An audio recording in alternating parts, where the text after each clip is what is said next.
Akong i-flex ang costume sa akong anak nga sa attire nila sa Luzon, guys, nga attire nga igorot.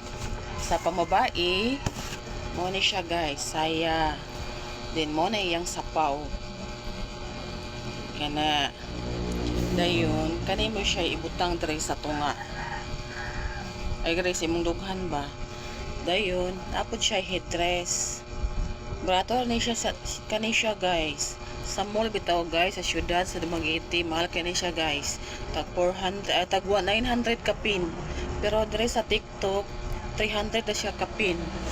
Ano siya headdress, tsada kayang headdress. Sa pangalaki ang attire po sa ako ang lalaki mo ni siya, guys, muna yang sa ubos niya.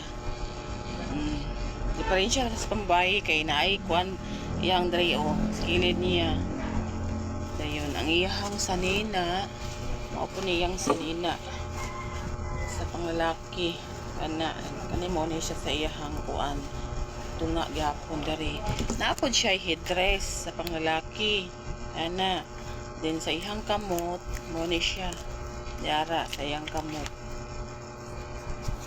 kada kay siya, guys, di juga kamahayan, guys.